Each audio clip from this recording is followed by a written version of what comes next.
Assalamualaikum warahmatullahi wabarakatuh.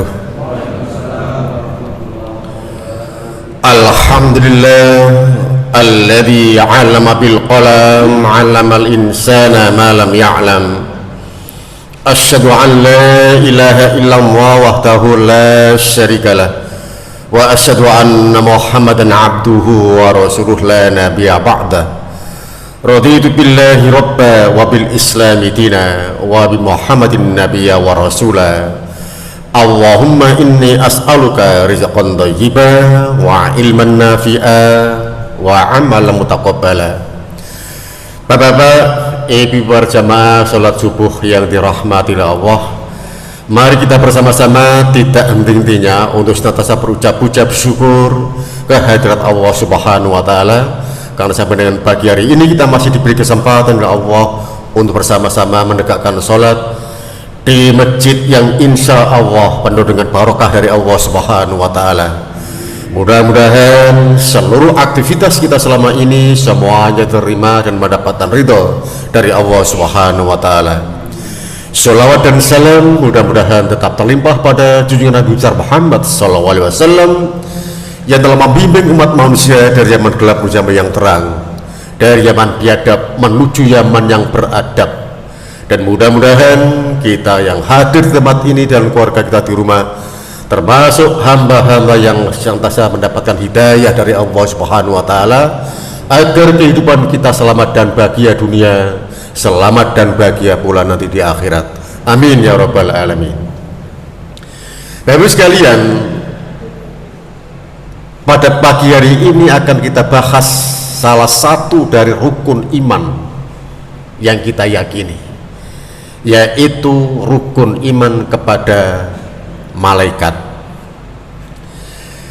Bapak sekalian, paradigma berpikir di dalam Islam, makanya diingat-ingat nih, ini masalah dasar dan ini sangat penting supaya nanti tidak terjadi kesalahpahaman.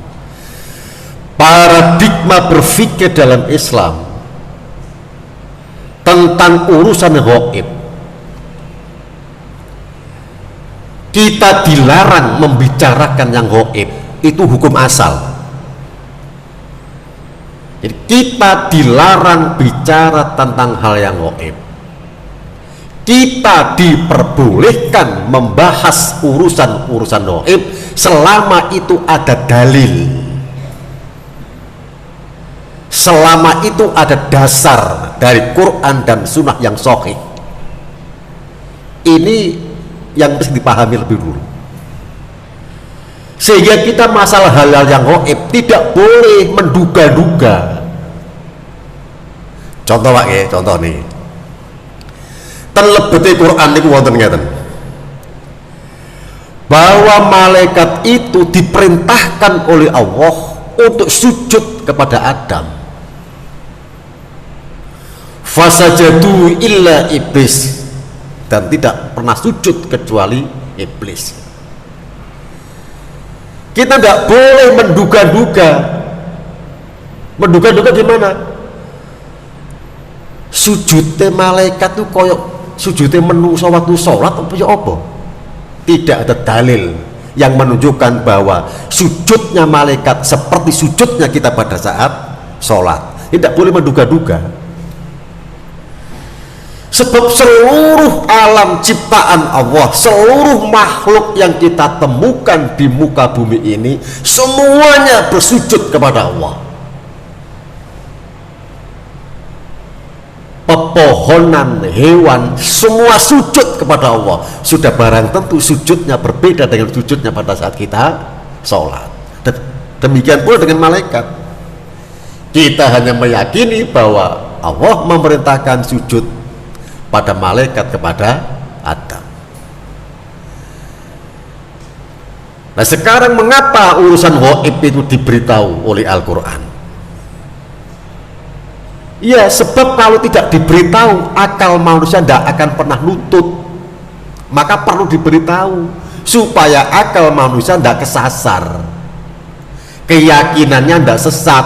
Makanya perlu diberitahu dengan dalil yang sahih itu. Oh, besok itu begitu manusia telah ditinggalkan oleh arwahnya, arwah itu nanti disimpan di alam barzah.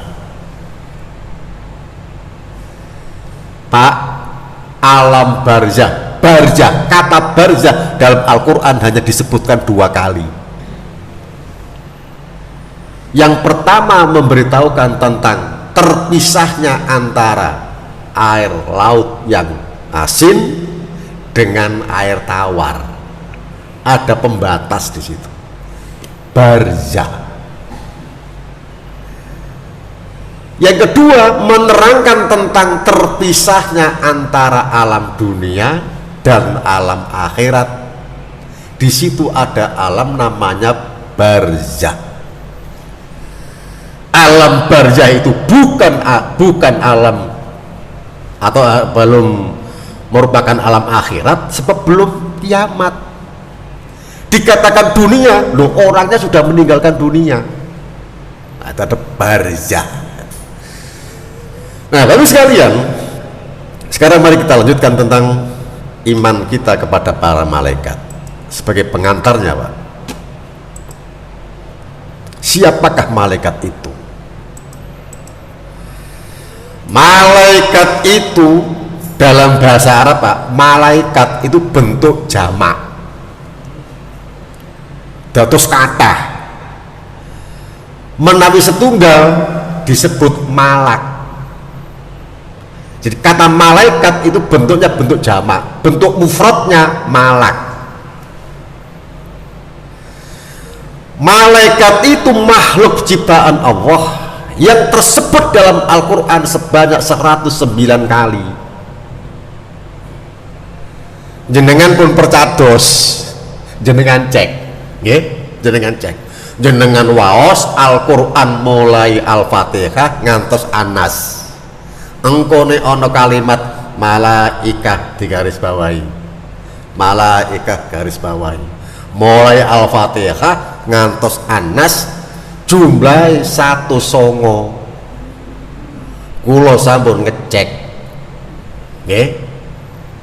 Harus teliti betul. Konsep keimanan dalam syariat Islam menyebutkan beriman kepada malaikat itu wajib. Jika ada orang yang ragu terhadap keberadaan malaikat, maka orang itu dikatakan kufur, kafir, sebab mengingkari informasi Al-Quran dan Sunnah yang sahih. A'udzubillahi minasyaitonirrajim. Wa may yakfur billahi wa malaikatihi wa kutubihi wa rusulihi wal yaumil akhir faqad dhalla dhalalan ba'ida. Quran surat An-Nisa. Informasi dari Quran surat An-Nisa harus kita yakini. Barang siapa yang kafir kepada Allah, kafir kepada keberadaan malaikat-malaikatnya, kafir kepada kitab-kitab sucinya, rasul-rasulnya, dan hari kemudian, fakoto itu huruf takkid, sungguh orang tersebut dalam keadaan sesat sejauh-jauh kesesatan. Konsep keimanan kita pada malaikat ada pada ayat yang ke-136.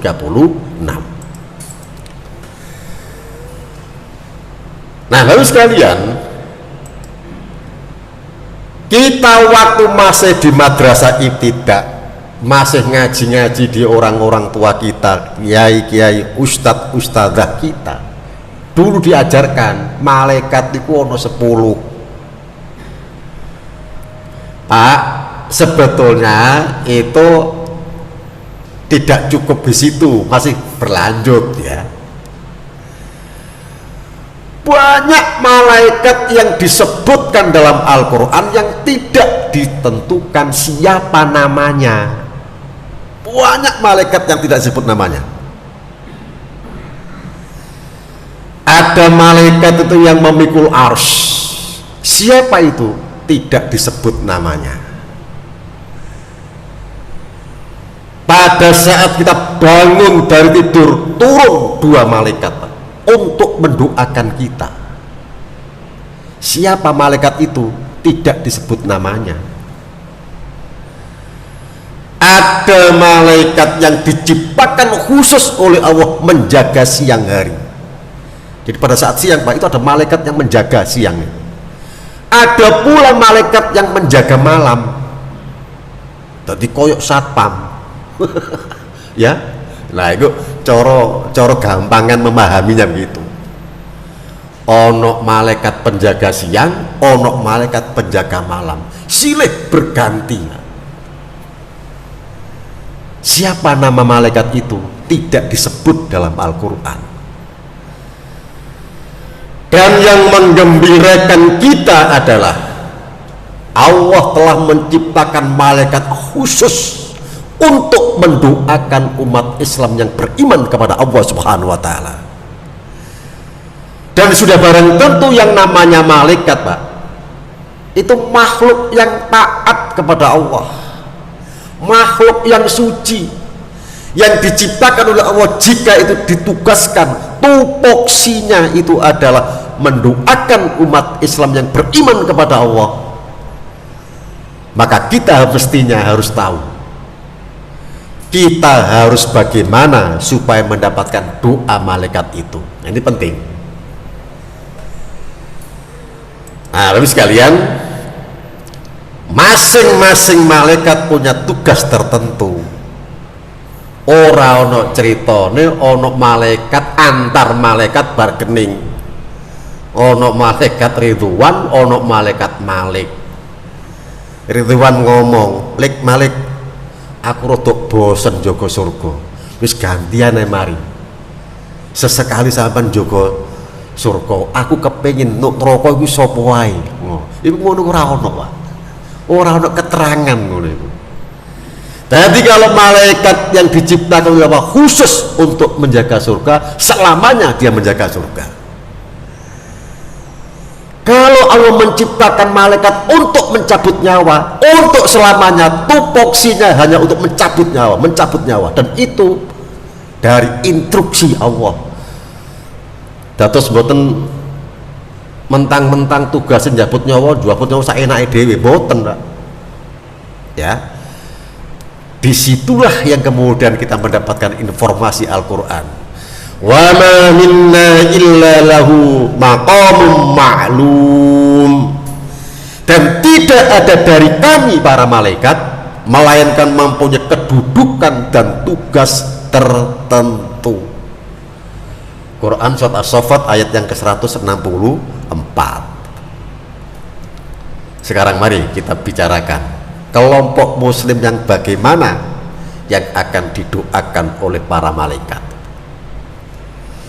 Nah, mudah-mudahan nanti semua yang hadir di tempat ini termasuk golongan orang-orang yang mendapatkan doa para malaikat. Nomor setunggal,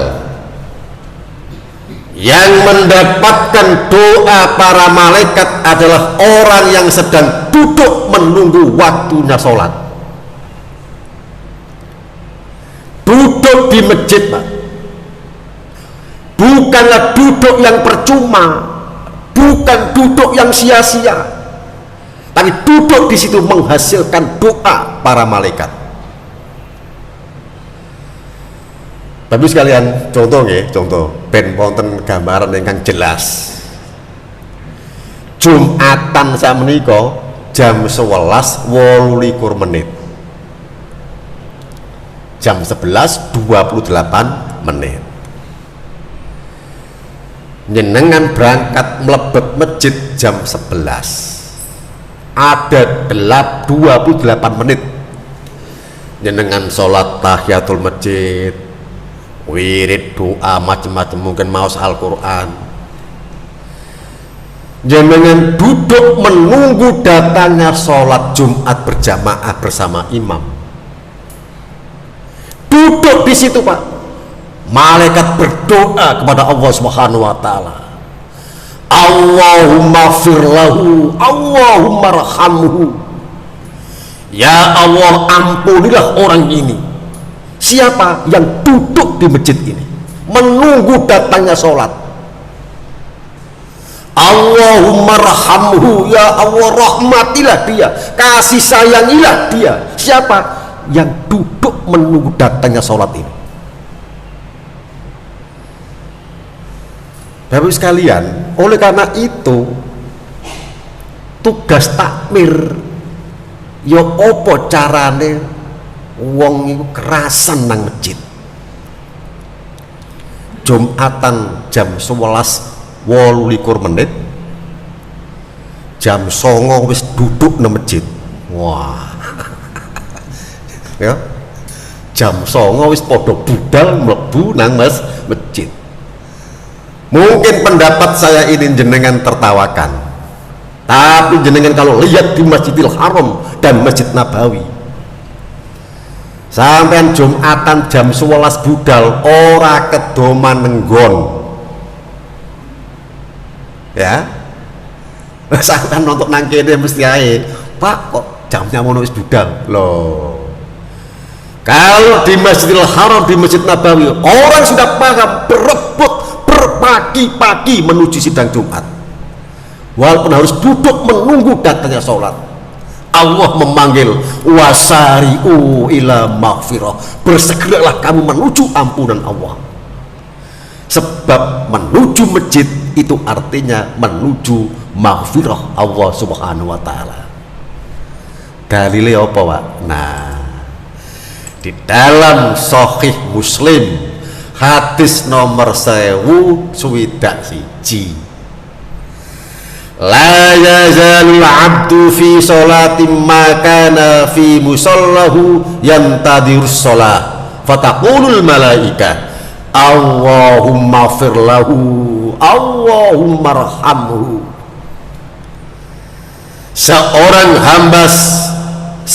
hamba masih dihitung dalam sholat selama ia berada di tempat sholatnya untuk menunggu sholat, dan malaikat mendoakan Allahumma rahamhu, Allahumma firlahu, ya Allah ampunilah dia, rahmatilah dia.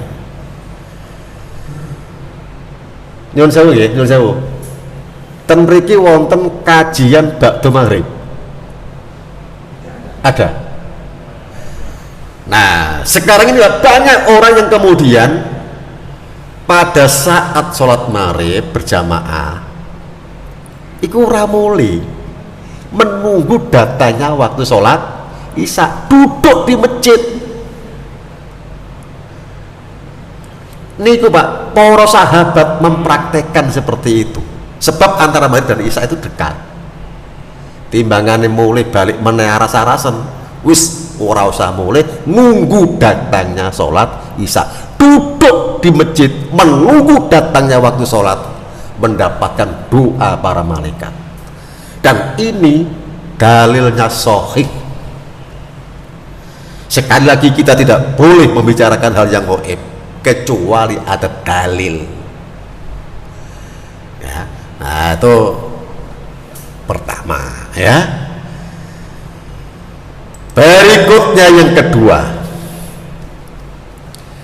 yang berhak untuk mendapatkan doa para malaikat adalah orang yang sholat berjamaah, yang pada saat dia berucap amin, makmumnya bersamaan dengan aminnya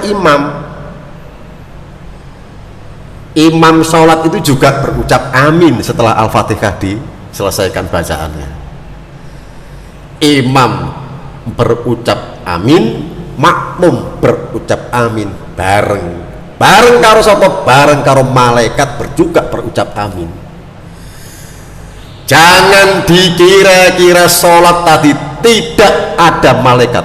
Malaikat menyaksikan sholat kita, malaikat berucap amin begitu Al-Fatihah selesai dibaca oleh imam. Ada malaikat. Karena memang beda alam kita tidak tahu, tapi yakinlah informasi Rasulullah seperti itu. ya. Perlu dikasih informasi. Sebab apa? Jika hanya menurut akal orang nutut, maka perlu diberitahu. Dan itu tugas Rasul, ya, menyampaikan hal-hal yang tidak diketahui oleh manusia. Dalam Sunan Abu Daud hadis nomor 801, derajat hadis sahih, apabila seorang imam mengucapkan amin, maka ucapkanlah amin. Ini dhamir mukhatabnya kepada para makmum. Para makmum, nek imam wis ngomong amin, ucapno amin. Nah, gitu. Barang siapa yang bacaan aminnya bersamaan dengan para malaikat, nah kan berarti malaikat juga mendengarkan Al-Fatihah dibaca, maka dosa-dosanya yang telah lalu akan diampuni oleh Allah Subhanahu wa taala. Ghufira lahu ma taqaddama min dhanbi. Ibnu Syihab, seorang sahabat, mengatakan Rasulullah juga berucap amin. Ya. Nomor 3. Loh, ini Pak, hati-hati nih ya. Yang berhak untuk mendapatkan doa para malaikat adalah orang yang menegakkan sholat subuh dan asar secara berjamaah.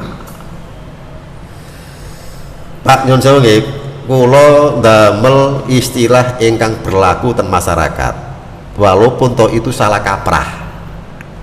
Jenengan kula sanjangi nggih. Sing bener iku salat fajar. Penyebutannya itu bukan sholat subuh. Sing bener itu sholat fajar. Mengapa demikian, Pak? Di dalam Al-Quran, kalau disebut kata subuh, itu pertanda datangnya azab, ya. Jadi kata subuh itu digunakan oleh Allah untuk memberitahukan kita akan datangnya azab.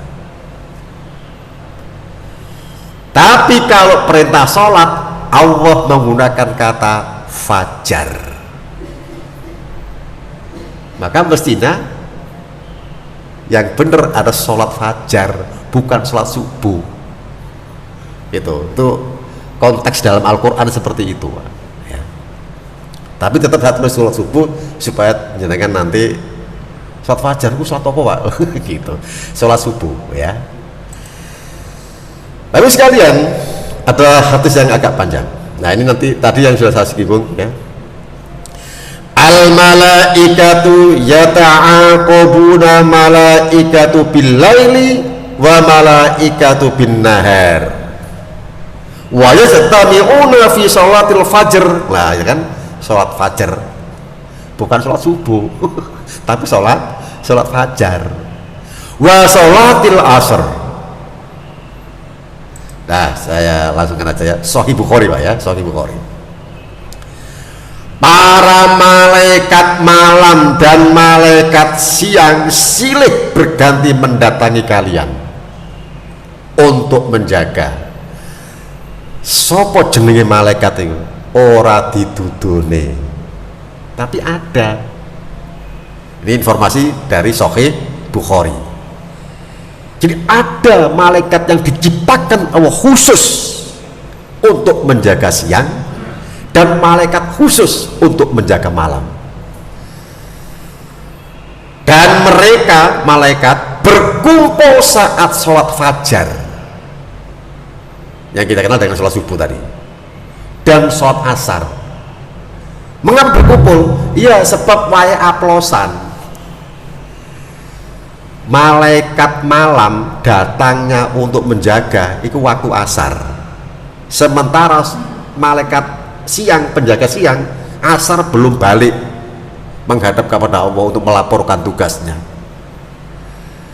Malaikat malam belum balik untuk melaporkan, malaikat siang datang waktu fajar. Jadi sholat fajar dan sholat asar disaksikan oleh para malaikat.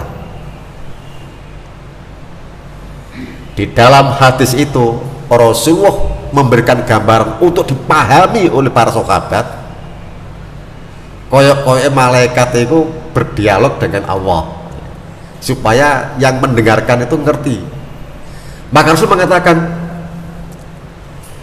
pada saat malaikat siang menghadap kepada Allah atau pada saat malaikat malam menghadap kepada Allah, Allah bertanya pada malaikat, bagaimana keadaan hambaku pada saat kamu datang, dan bagaimana para hambaku pada saat kau tinggalkan. Para malaikat mengatakan, saya datang mereka sholat, saya tinggalkan pun pada saat mereka sholat. Luar biasa ya. Dan itu menjadikan kita mesti mempunyai semangat bahwa dua sholat tadi disaksikan oleh banyak malaikat. Makanya aja sampai ono wong sing sholat subuhe ora berjamaah. Aja sampai ono wong sing sholat subuhe ora nang masjid.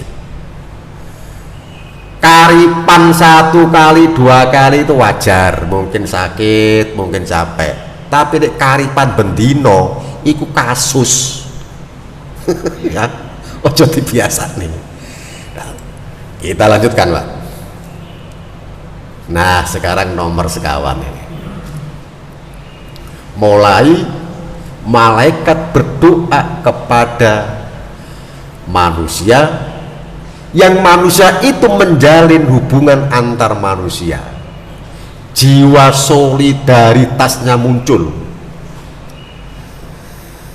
Yang berhak untuk mendapatkan doa para malaikat adalah orang yang mendoakan saudaranya tanpa sepengetahuan orang yang didoakan. Pak, doa yang baik untuk teman itu ada doa yang teman yang kita doakan itu tidak tahu kalau kita doakan. Biasanya kalau kita berdoa di hadapan orang yang kita doakan, doa itu diucapkan ada pamrihnya. Oleh karena itu doa yang baik untuk teman adalah kita ucapkan doa untuk teman itu, sementara teman yang kita doakan tidak tahu kalau kita doakan. Lalu sekalian, umat Islam jangan pelit-pelit untuk mendoakan temannya yang lain. Dadi wong Islam ojo medit-medit, ojo bakhil-bakhil untuk mendoakan temannya yang berjauhan. Sebab nanti, Pak, doa kita itu di samping diamini oleh malaikat, juga malaikat mendoakan untuk kita dengan doa yang sama. Tapi sekalian, ini dalilnya, Pak, ya. Dalam Sahih Muslim, ma min abdil muslimin yad'u li akhihi bi dhahril ghaib illa qalal mala walaka bi misli. Tidak ada orang muslim pun yang mendoakan kebaikan bagi saudara sesama muslim yang berjauhan, melainkan malaikat akan mendoakan pula dan bagimu kebaikan yang sama.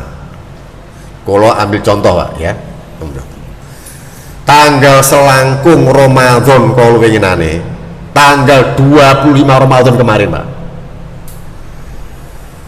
banyak umat Islam berbondong-bondong menuju masjid dengan harapan mendapatkan Lailatul Qadar untuk beriktikaf dalam masjid itu.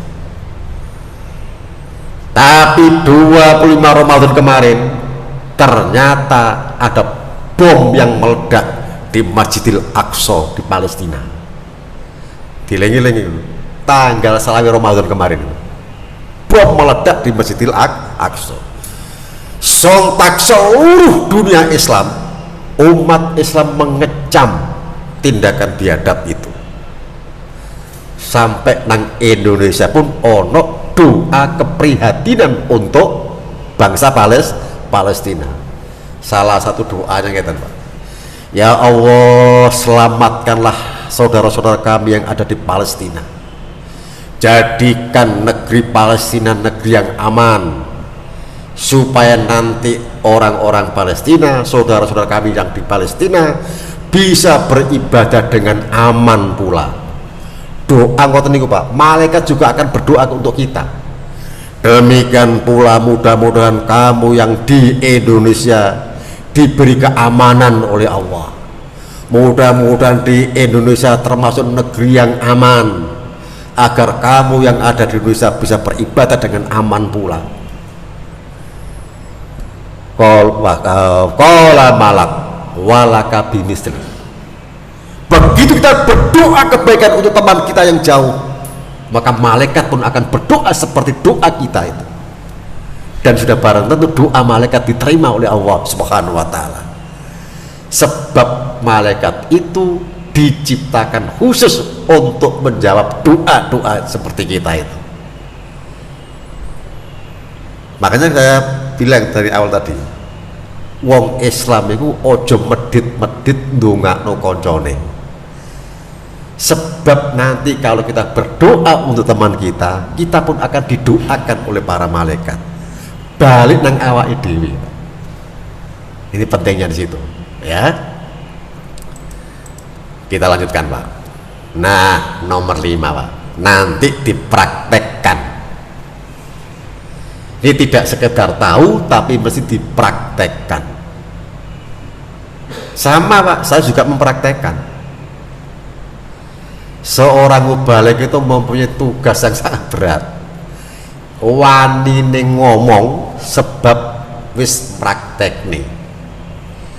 Nek durung praktek nih terus ngomong, bisa-bisa dicelatu, bisa-bisa dimurkai Allah. Ngomong tok, orang kayak contoh lah kan gitu, ya. Orang yang berhak mendapatkan doa malaikat adalah orang-orang yang berinfak. Tapi sekalian saya bukakan dulu Al-Qur'annya, ya. Dalam konsep Islam tidak ada infak tanpa ganti. Semua infak itu akan diganti oleh Allah Subhanahu wa taala. Ya, saya bukakan Qur'annya, ada Qur'an namanya Qur'an surat Saba. Ayatnya ayat yang ke-39. Nanti karena di makalah enggak ada Pak, diingat-ingat ya, nanti dicek di rumah. Yang saya baca yang terakhir, ayat terakhir ini ya. Wa ma anfaqtum min syai'in fa huwa yukhlifuh wa huwa khairur raziqin. Tapi niki nyun sewu nggih, terjemahannya bahasa Inggris. Ya, terjemahannya bahasa Inggris. Enggak apa-apa, kita terjemahkan dalam bahasa Indonesia ya. Dan apapun yang kamu infakkan dan apapun yang kamu nafkahkan min syai'in dari sebagian hartamu fawa yukhlifuh, mongko Gusti Allah mesti bales. Loh, ini firman Allah, janji Allah. Apapun yang kamu infakkan, Allah akan menggantinya. Jadi kalau begitu dalam konsep Islam tidak ada infak tanpa ganti. Semua infak akan diganti oleh Allah. Infak itu wajib Pak, bukan sunnah. Perlu saya jelaskan dulu Pak ya, supaya tidak terjadi kesalahpahaman. Hal-hal terkait dengan harta itu banyak kata yang menunjukkan konotasi hukum berbeda. Zakat itu wajib, terikat oleh ukuran, terikat oleh waktu. Itu zakat. Kewajibannya terikat dua, terikat ukuran, terikat waktu. Jenengan zakat fitrah mesti ono ukurane.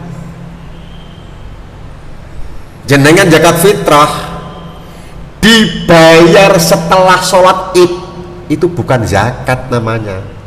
sebab dia lepas dari waktunya. Jadi zakat itu terikat dengan waktu. Seperti sholat juga terikat oleh waktu. Ya. Faqimus sholat, inna sholata kanat alal mu'minina kitabam mauquta. Tegakkan sholat, sesungguhnya sholat itu bagi orang beriman diwajibkan dengan waktu-waktu yang telah ditentukan. Sholat itu terikat waktu. Makanya ora ono Jumatan diajukan Kemis, ora ono. Ora ono Jumatan diundur Sabtu, ora ono. Sebab sholat itu terikat oleh waktu. Zakat Pak, infak itu wajib Pak, bukan sunnah. Walaupun tidak terikat ukuran, tidak terikat oleh waktu. Infak itu mesti harta. Contohnya apa?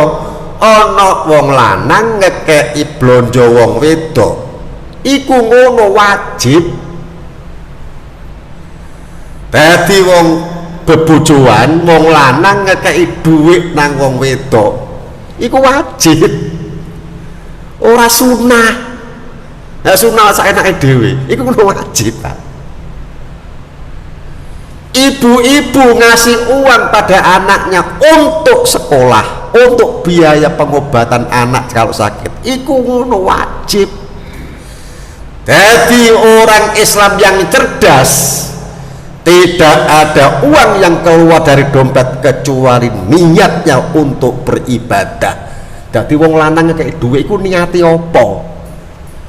Niatono ikhlas, niatono infak. Orang usah disebutin nama wedok, tapi dalam hati kita atur, kita toto hatine, aku saiki infak. Nek sampean ngekekno karo ngomong infak nang wong wedok, sampean tambah dicelatu. Bu, Pak, iki Bu, iki infakku. Mesti dicelatu tambah sampean. Dalam hati saja. Ya.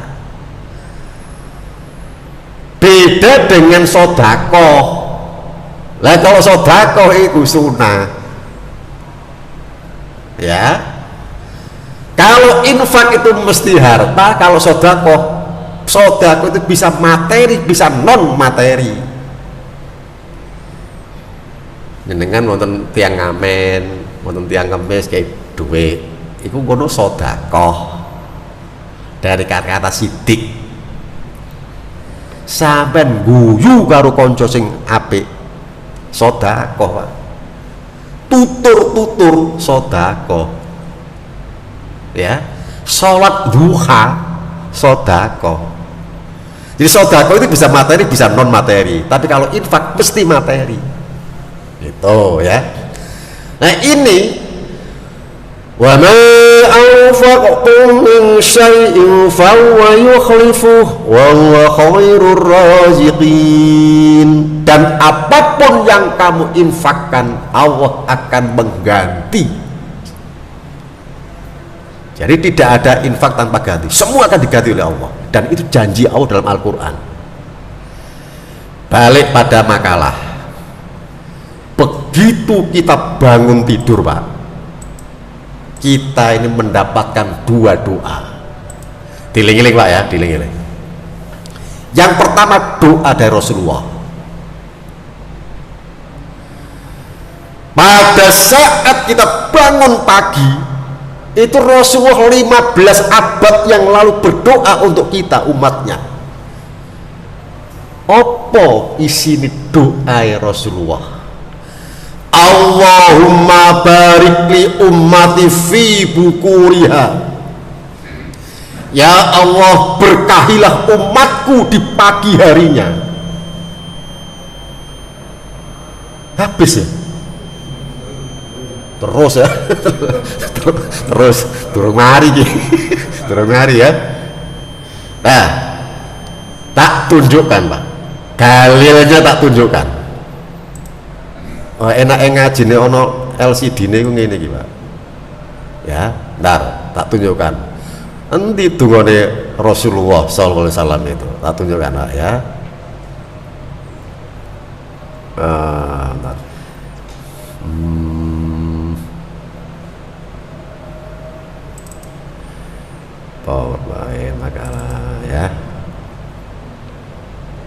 Gitu. Nah, ini ada doa. Doanya Rasulullah pada saat pagi hari. Sunan At-Tirmidzi, Pak. Saya perbesar, Pak, ya. Saya perbesar supaya nanti semua bisa melihat dengan jelas, ya. Pada saat kita bangun tidur itu 15 abad yang lalu Rasulullah berdoa, dan doa itu berlaku sampai nanti akhir zaman. Doanya itu berbunyi, Allahumma barik li ummati fi bukuriha. Ya Allah, limpahkanlah keberkahan kepada umatku pada waktu pagi butanya. Jadi tangi esok itu doa dari malaikat. Maaf, dari Rasulullah. Sampai di dalam kitab At-Tarhib wa Tarhib yang ditulis oleh Ibnu Mudir disebutkan satu riwayat, dunia seisinya ini menangis melihat umat Islam yang beriman kepada Allah habis subuh tidur lagi. Dunia seisinya menangis melihat umat Islam habis subuh tidur lagi. Karena apa, Pak? Dungane Rasulullah, ya Allah, limpahkanlah keberkahan kepada umatku di pagi hari. Malaikat turun bagi-bagi keberkahan sampean pas turu. Orang untuk keberkahan sebab sampean turu. Maka doa ini diperhatikan. Satu, Pak. Yang kedua, sekarang kita lihat teks hadis ini dari Sahih Muslim. Subhanallah, ini luar biasa, Pak. Mami yaumi yusbihul ibadu fihi li illa malakami yanzilani. Tidaklah seorang hamba memasuki waktu pagi pada setiap harinya turun dua malaikat untuk mendampingi manusia itu. Doa malaikat itu, malaikat sing siji ndonga ngene, Pak. Allahumma a'ti mumfikan kholafa. Ya Allah, berilah ganti bagi dermawan yang menyedekahkan hartanya. Pak, Bu, dititeni, ya, diteni. Mangkane menawi jenengan sholat subuh ten masjid sangu duwe. Ya ora akeh-akeh, sak mampu-mampu kita, mampu 1000 lebokno 1000, mampu 2000 lebokno 2000, mampu 5000 lebokno 5000. Malaikat berdoa kepada Allah, ya Allah, berilah ganti bagi dermawan yang menyedekatkan hartanya ini. Itu doa malaikat, Pak nyun sewu, Sahih Muslim, ya. Menawi boten ngoten, malaikat tadi kan dua yang turun, yang satu mendoakan seperti itu, yang satunya berdoa lagi. Bagi mereka yang tidak melaksanakan itu, malaikat yang satunya mengatakan Allahumma a'ti mumsikan talafa. Ya Allah, musnahkanlah harta si bakhil ini. Hati-hati, Pak, doa yang antagonis. Jika kita membuka hari kita di pagi harinya itu dengan bersedekah, dengan berinfak sebelum melaksanakan aktivitas-aktivitas yang lain, malaikat berdoa untuk kita, ya Allah, berilah ganti harta yang dermawan, harta si dermawan ini diganti oleh Allah dengan doa malaikat ini. Tapi ini orang lakoni ngono, malaikat siji ngomong, ya Allah, musnahkanlah harta si bakhil ini. Pak nyuwun sewu nggih, wedal kula tasik mondok-mondok riyen ten ngaji ten pesantren riyen. Niku wonten kiai ngeten, Pak. Elek-eleke kula niki riyen cantrik. Ngerti cantrik, Pak? Cantrik iku asisten kiai ya, gawakno kitabe, gawakno kacamatae, ngentekno wedange kiai sing gak entek. Iku biasa, dunia pesantren ngoten iki biasa. Nek ana kiai mangan muga-muga rantek, muga-muga rantek. Sebab mungkin wis mari gintroyokan. Iku dunia cantrik, dunia kiai, dunia pesantren. Balik kiai ini Pak, kula titeni Pak. Setiap mau ngimami sholat, dia dari rumah berjalan menuju masjid. Iku nggo dhuwit Pak, ngrokok dhuwit. Dilebokno nang kotak. Ngoten niku Pak bendino. Setiap sholat subuh mesti ngoten. Tak wanek-wanek no Pak, lha aku takon. Yai, masjid niki gadane pondok. Pondok niki gadane jenengan. Kok jenengan kok lebetaken cotor terpiku. Dadak kiai niki ngomong ngeten Pak. Le sadurunge aktif ngerjakno tugas bendino, sebelum melaksanakan aktivitas harian di siang hari, buka hari barumu dengan bersedekah, berinfak. Engko entuk dungane malaikat. Jenenge santri Pak ya sendilo mawon. Setelah saya keluar dari pesantren, sudah selesai ngaji di pondok, saya buka-buka kitab hadis, menemukan ini Pak. Oh, berarti Kiai Biyen ngamalno hadis iki. Buka hari baru kita di setiap pagi dengan sedekah, dengan infak. Kita tidak perlu banyak-banyak, yang penting rutin. Dan yang kita buru adalah doanya para malaikat. Itu yang penting. Sebab malaikat akan mendoakan kita, dan doa itu akan diabdi ijabahi oleh Allah Subhanahu wa taala. Sopo jenenge malaikat iku ora dituduhne. Tapi ada informasi hadis yang sahih dalam Sahih Muslim itu. Nah, ngoten Pak. Kalau kemudian malaikat yang mengatakan ya Allah musnahkanlah harta si bakhil ini, musnahnya harta ada dua pemahaman. Yang pertama musnah dalam arti hilang harta itu, mbok kobong, mbok dirampok uang, mbok dipucuki uang, musnah hartanya itu. Atau yang kedua musnah keberkahannya. Duwe akeh tapi ora barokah. Omahe apik tapi ora barokah. Tandane duwe ora barokah itu gampang lho Pak. Ya apa Pak? Duwe sing gak barokah. Duwe ora barokah iku menjadikan yang punya semakin banyak berbuat maksiat dengan uang itu. Pak, barokah itu bimakna ziyadatul khair. Dikatakan barokah sebab ada nilai kebaikan. Lah nek ana wong semakin sugih, semakin zalim, iku artine donyane ra barokah. Duwike digawe modal berbuat maksiat, berarti duwike ora barokah. Tidak ada nilai baik di situ. Lho ngoten Pak. Umur yang barokah, semakin panjang umur semakin banyak amal soleh, berarti umurnya barokah, ono nilai kebaikan. Semakin panjang umur gerbengi mendema, iku jenenge umur sing ora barokah ya. Lanjut Pak. Orang yang bersolawat kepada Nabi Muhammad SAW akan mendapatkan doa dari Rasul, dari malaikat pula. Man shalla 'ala Nabi sallallahu alaihi wasallam wahidatan sallallahu alaihi wa malaikatuhu sab'ina salatan. Ustaz Ahmad dengan hadis derajat yang sahih.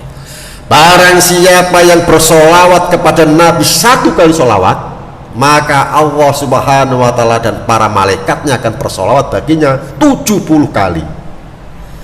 Pak, solawat itu ada dua pemahaman. Yang pertama sholawat dalam arti verbal, doa sholawat, Allahumma sholli ala Muhammad wa ala ali Muhammad sampai fil alamina innaka hamidum majid. Itu doa sholawat dalam bentuk verbal.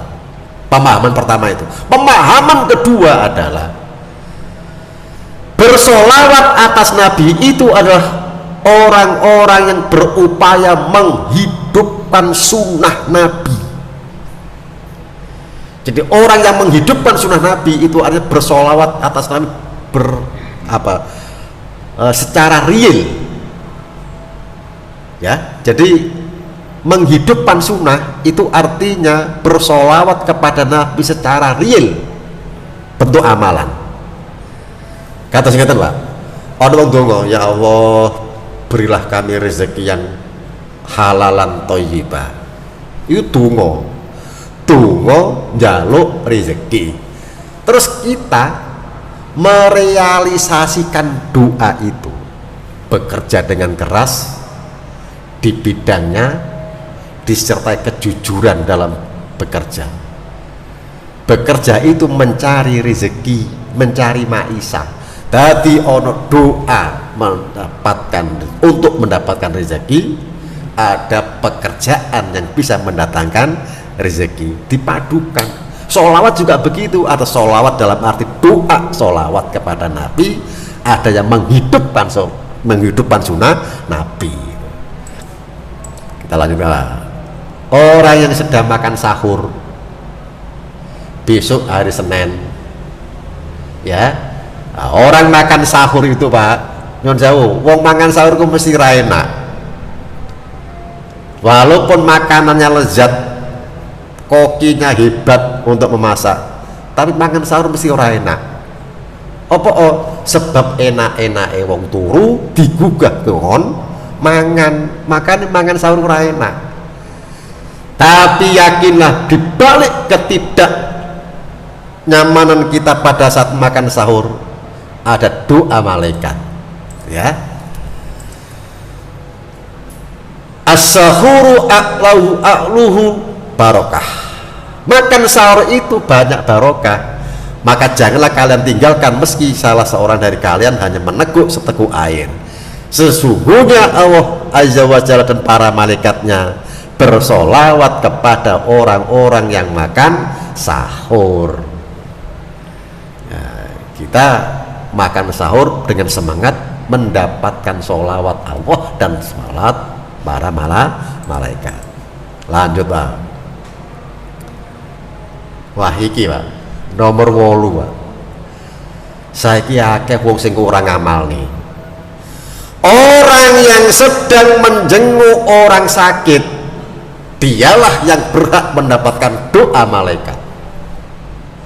Berhubung ono corona, ono wong kena corona, ora ono wong sing nyambangi. Kodho wedi tiarap kabeh sebab khawatir ketularan. Coba Pak, ini ada kata yang agak panjang Pak, ya. Apabila seseorang menjenguk saudaranya sesama muslim, maka dia berjalan di tepi surga sampai ia duduk dalam arti di depan temannya yang sakit. Itu diibaratkan Rasulullah sedang berjalan di tepi surga. Apabila dia besuk menengok saudara yang sakit di pagi hari, maka 70.000 malaikat memberi sholawat kepadanya hingga tiba waktu sore. Dadi nek besuk pagi didoakan malaikat Pak jenengan ngantos sonten. Jenengan besuk pada saat sore hari menengok temannya yang lagi sakit di sore hari, malaikat berdoa untuk jenengan enggang besuk tadi. Doanya para malaikat sampai pagi hari, semalam suntuk malaikat mendoakan kita. Oleh karena itu kalau ada temannya yang sakit, jamaah yang sakit, seyogyanya disambangi Pak, ditengok supaya nanti Tuh, wong sakit Pak, ditengok loh, imunnya itu naik Pak, semangat hidupnya itu muncul. Tapi nek ora ono sing nengok Pak, ya Allah nelongso Pak. Mangkane loro sing paling gak enak ku loro untu. Sebab ora ono wong besuk. Sekarang Pak, ini cerita Pak. Ya, sebentar lagi Pak, sebentar lagi. Ini cerita Pak. Pada saat terjadi corona, ada tetangga saya yang kena. Ya. Rumahnya itu ada gang kecil itu untuk lewat. Orang-orang ke pasar lewat situ Pak. Sing lanang ikut digonang rumah sakit, sing wedok isoman di rumah itu. Kemudian Pak, pada saat jam 9, jam 10, yang perempuan Pak berjemur di depan. Lah ngoten niku Pak, wonten tiyang ngarepe lewat Pak. Ngerti no kono orang berjemur, balik Pak. Ora sida lewat. Sampai wong wedok sing berjemur ngomong ini, ya Allah, wong kampung kene iki nontok aku kaya nontok setan. Sebab arep lewat nontok berjemur balik nelongso Pak, wong loro kena corona sebab ora ana wong nyambangi. Ojo kok nyambangi, ketemu lho balik. Nah ini jangan sampai terjadi, dan mudah-mudahan corona segera hilang. Kalau sekarang trennya lagi turun, mudah-mudahan turun terus, tidak balik-balik lagi ya. Amin ya rabbal alamin. Nah, yang terakhir, orang yang mengajarkan kebaikan pada orang lain itu akan mendapatkan doa para malaikat. Makanya Pak, Bu, nyuwun sewu nggih, menawi jenengan kula tang riyen, bapak-bapak riyen nih, lebih sering mana Pak jenengan dituturi ibu-ibu utawa ibu-ibu jenengan tuturi? Lebih sering mana? Gampangane sering mana? Sampean dicelatu ibu sama sampean nyelatu ibu. Biasanya wong lanang digermengi ya. Ya, nah, tapi sekalian, ibu-ibu ya, ibu-ibu, kalau bapak-bapak ini lagi tutur-tutur, diamkan, ojo usah dibantah,